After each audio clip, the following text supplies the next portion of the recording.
and today's video will be about the Kassam Stadium, the home ground of Oxford United. Thanks to everyone that tuned in for my recent video about the Dripping Pan, the home ground of Lewes Football Club, but let's get started with the history and some facts about the Kassam Stadium. Before Oxford United played at Kassam Stadium, they played at the Manor ground between 1925 to 2001.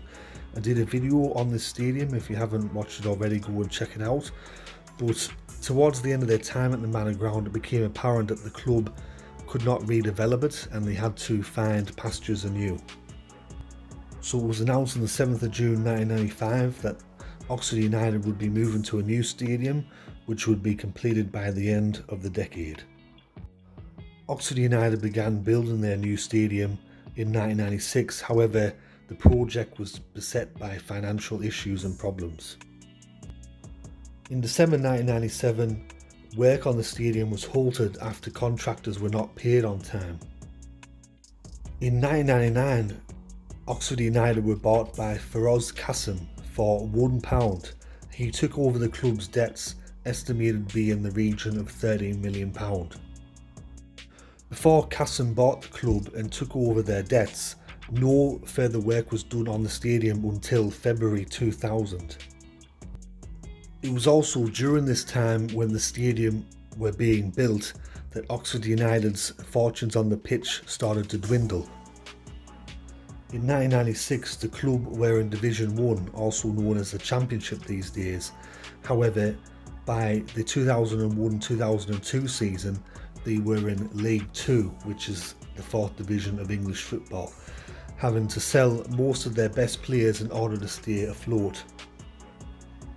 After all the money problems that the club had, the takeover by Firoz Kassam and a few other things going against them, Oxford United finally opened the Kassam Stadium on the 4th of August 2001 in a friendly match against Crystal Palace, which Oxford won on penalties following a 1-1 draw.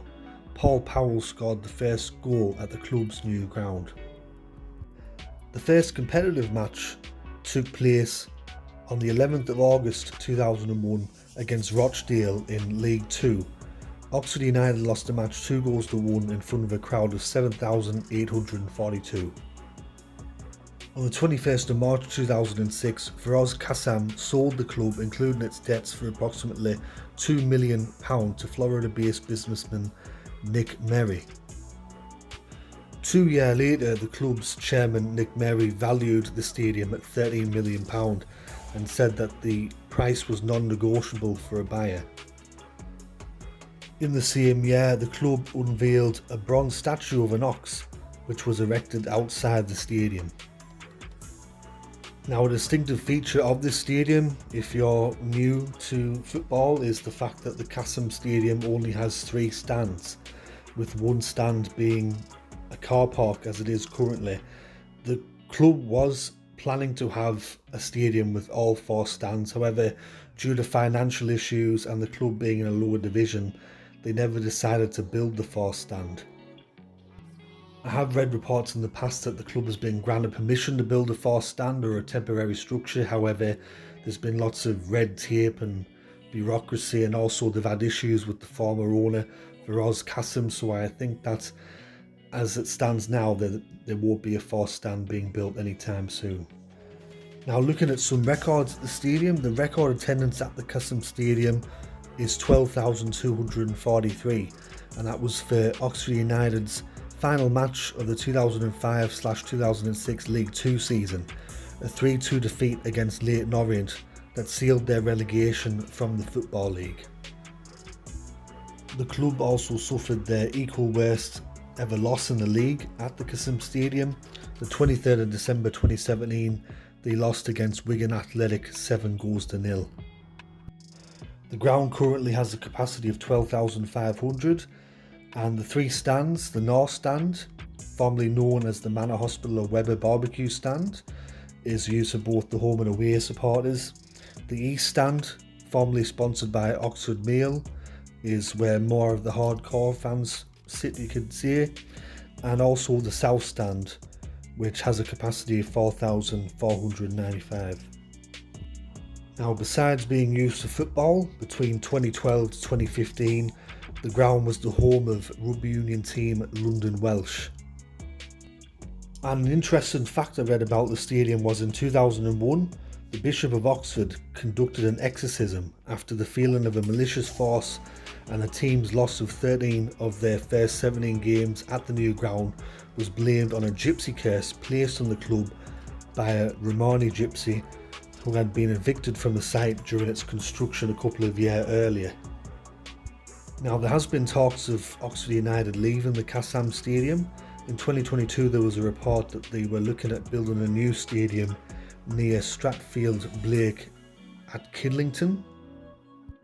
In 2023 Oxford United unveiled plans to build a new all-electric 16,000 seat stadium which was to open in 2026. From what I've read on the Oxford United website, it looks like that they really want to go ahead with the plans for the new stadium, and last year the Oxfordshire County Council agreed a deal in principle to lease the club land in the area known as the Triangle near Kidlington. So if this new stadium is to go ahead, it's certainly exciting times for Oxford United, especially when this year they could potentially be promoted to the Championship. So we'll just have to wait and see what happens with this new stadium and Oxford United. So that is my video on Oxford United's Kassam Stadium, a stadium which, well, it went through a lot of stuff just to get built and there's been all sorts of trouble with it ever since it's been in operation. If you're an Oxford United supporter, let me know in the comment section below. Let me know if this new stadium's going ahead or not, or what are your thoughts on the Kassam Stadium. And if you're an away supporter, if you've been in the Kassam Stadium, let me know what it's like and let me know your memories of the ground. Thanks to everyone that watched my recent video, as I mentioned earlier, on the dripping pan and a couple of my other recent videos that I've done. It's much appreciated. This channel's recently passed 2,200 subscribers, which is something that I never thought that would happen, but it has happened and I'm absolutely delighted with that. So thanks everyone for the support. I got some more videos coming out for the future. But anyways, this has been History of Football. Ta-ra for now.